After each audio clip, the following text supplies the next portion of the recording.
बात जरूर करना चाहता हूं कि ये इलाका जमींदारी का इलाका है।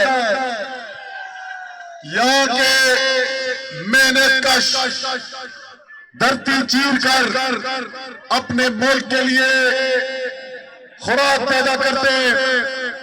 तो सिर्फ मैं थोड़ा सा मुआवजा करना चाहता हूं कि कप्तान की हुकूमत के अंदर पाकिस्तान की ज़राअत के क्या हालात थे और आज उन्होंने सिर्फ 7 महीने के अंदर क्या हालात कर दिए। सबसे पहली चीज, कप्तान आया और कप्तान ने कहा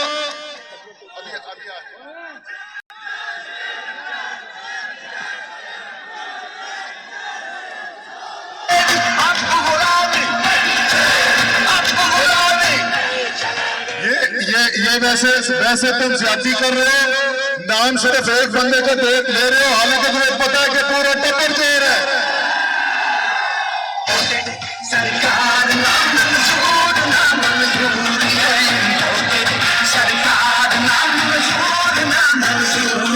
लेकिन मैं वापस आता हूं कि कप्तान के वक्त में क्या हुआ और इन चोरों की हुकूमत में क्या उतारा। गंदम की कीमत जो किसान को मिलती है, मुस्लिम लीग नून के 5 साल के अंदर, नवाज शरीफ की हुकूमत के अंदर 5 साल में सिर्फ 100 रुपए मन इजाफा हुआ था जो हुकूमत कीमत देती है। कप्तान की हुकूमत में सिर्फ 4 साल के अंदर, सिर्फ 4 साल के अंदर 900 रुपए मन का इजाफा किया गया। किसान खुशहाल हुआ और जब किसान को कीमत मिली तो किसान ने पाकिस्तान की तारीख की सबसे ज्यादा गंदम की पैदावार दी। पाकिस्तान की तारीख की सबसे ज्यादा गन्ने की पैदावार हुई। पाकिस्तान की तारीख की सबसे ज्यादा मकई की पैदावार हुई। पाकिस्तान की तारीख की सबसे ज्यादा मुंजी की, चावल की पैदावार हुई। यानी 4 बड़ी फसलों के नए रिकॉर्ड मिले क्योंकि कप्तान की पॉलिसियों से किसान को उसका जायज हक मिल रहा था। आज किसान की सूरत हाल क्या है? आज किसान क्या हालात देख रहा है? ये लोग अपनी कुर्सी बचाने के लिए लगे हुए, ये अपनी हराम की दौलत बचाने के लिए लगे हुए हैं।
जो जिस शख्स का अल्लाह पर ईमान हो, जो सियासत सिर्फ इसलिए कर रहा हो कि अपने मुल्क के अवाम की जिंदगी बेहतर करनी है, जिसकी कोई जायदादें बाहर न हो, जो किसी चोर दरवाजे से हुकूमत में नहीं बल्कि अपने अवाम की ताकत से हुकूमत में आता हो। जब उससे सवाल पूछा जाता है कि क्या अगर अफगानिस्तान में अमेरिका को ऑपरेशन करने के लिए पाकिस्तान की सरजमीन की जरूरत पड़े तो आप इजाजत देंगे? तो कप्तान का जवाब क्या होता है और चिरियोट का जवाब क्या है? सुन लो, ना कप्तान मानता है ना चिरियोट मानता है।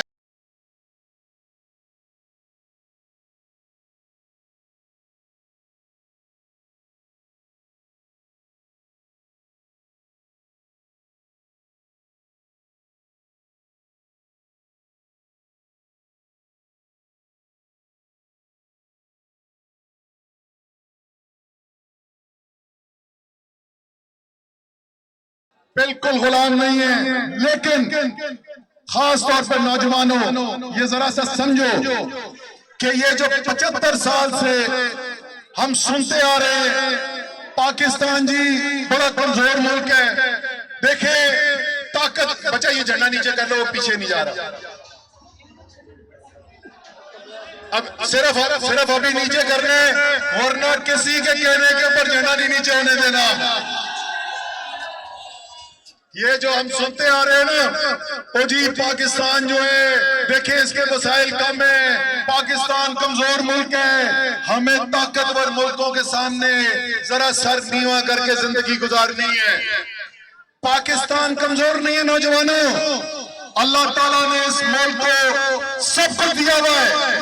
बदकिस्मती सिर्फ ये रही है कि इसके ऊपर जो लोग मुसल्लत किए गए हैं वो लोग कमजोर है, बुज़दिल है, हराम की दौलत कमाते हैं, बैरूनी मुल्कों में रखते हैं, इसलिए ये बैरूनी ताकतों के सामने खड़े नहीं हो सकते। इनको सिर्फ अपने लोगों के ऊपर जुल्म करना आता है। 25 मई याद है ना, कितने ये ताकतवर नजर आ रहे थे, कैसे अभी सुनो, अभी क्या कहते खाने के पैसे नहीं है, हम क्या करें, हमें IMF ने कहा है बजट के पैसे नहीं है, लेकिन किस चीज के लिए पैसे हैं? चिनियोट वालों 46 करोड़ रुपए का बजट पास करवाया, पूछो किस चीज के लिए? कह रहे हमें डर लग रहा है, चेरी ब्लॉसम को डर लग रहा है, फैसलाबाद वाले राणे को डर लग रहा है, कह रहे हमने गोले खरीदने 40 करोड़ रुपए के गोले खरीदने अपनी आवाम को बरसाने के लिए, दूर मरो। साफ चली शफाफ चली तहरीके इंसाफ चली, साफ चली शफाफ चली तहरीके इंसाफ चली, एक दूजे का थामो हाथ, चलो चलो इमरान के साथ, एक दूजे का थामो हाथ, चलो चलो इमरान के साथ, साफ चली शफाफ चली तहरीके इंसाफ। चिनियोट वाले मैंने कल भी बात की थी, मैंने कल भी ये बात की थी, ये जो बुज़दिल लोग होते हैं ना, ये बुज़दिल लोग कम अकल भी होते हैं। ये पहले डराते रहे हम लोगों को कि जेलों में डाल देंगे। याद है एक दिन कप्तान ने तकरीर करके कहा था यार जा लीजिए जेल में, रोज बोलते भी डालेंगे डाल दो जेल में। जब उनको नजर आया कि ये तो जेलों से नहीं रुकने वाले, इनको जेलों से डर नहीं लगता, तो फिर इन्होंने साजिश की, बाकायदा मंसूबा बनाया कि किस तरीके से गोलियां चला के कप्तान को कत्ल किया जाए। ये बुज़दिल कम अकल लोग ये नहीं जानते कि कम से कम जेल में डालना तो तुम्हारे इख्तियार में है, जिंदगी लेना तो तुम्हारे इख्तियार में नहीं है।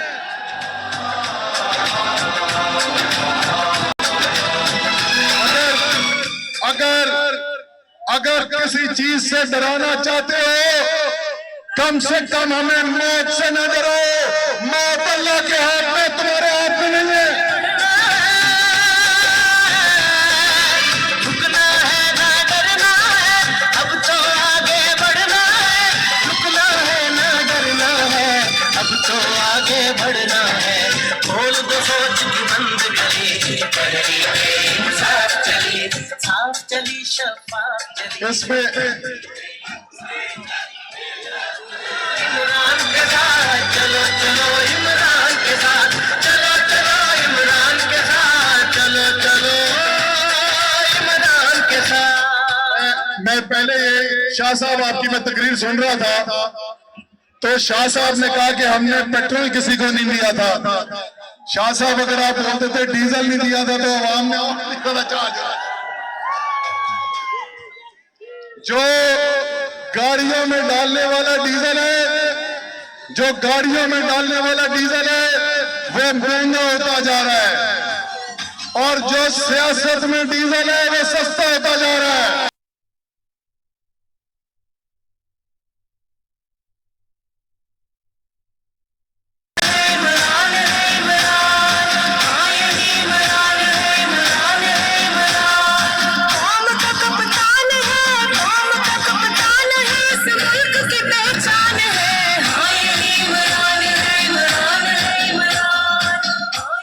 यार ये मैं चाहता हूं ये सारे लोग, ये चेरी ब्लॉसम, ये मूंछों वाला, ये नामालूम नंबरों से फोन करके लोगों को डराने वाले, इस बच्ची को देखो उधर, और तुम इस बच्ची को नहीं डरा सकते, तुमने किसी और को क्या डराना है?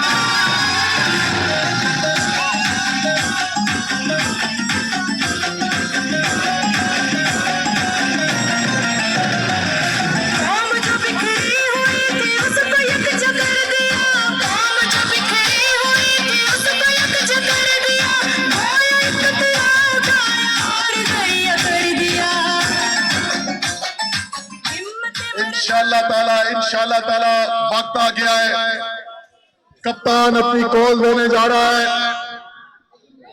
मैं उसके ऊपर आखिर में एक हर जगह जहां जा रहा हूं मैं एक वादा करता हूं और एक वादा लेके जाता हूं, लेकिन उससे पहले मैं एक चीज का जिक्र कर दूं कि शाह साहब आपने अपनी तकरीर में पुलिस वालों की बात की, आपने पंजाब पुलिस की बात की थी। मैं आपको बता दूं, क्योंकि मेरे पास तो आते हैं ना मिलने के लिए, मुझे तो सड़कों में रोक रोक के मुझसे बात करते हैं। मैं आपको ये बता सकता हूँ, नौकरी उसने करनी है, जो उसको ऑर्डर आ रहे हैं वो तो उसने पूरा करना है। लेकिन मैं ये बता दूं, इनकी बहुत बड़ी तादाद भी आपके साथ है, आवाम के साथ है। दरबारी अंशियाला, नेक्स्ट स्टॉप अदियाला। रोक लो, तब्दीली आई है, तब्दीली आई है, तब्दीली आई है, उनका नगर।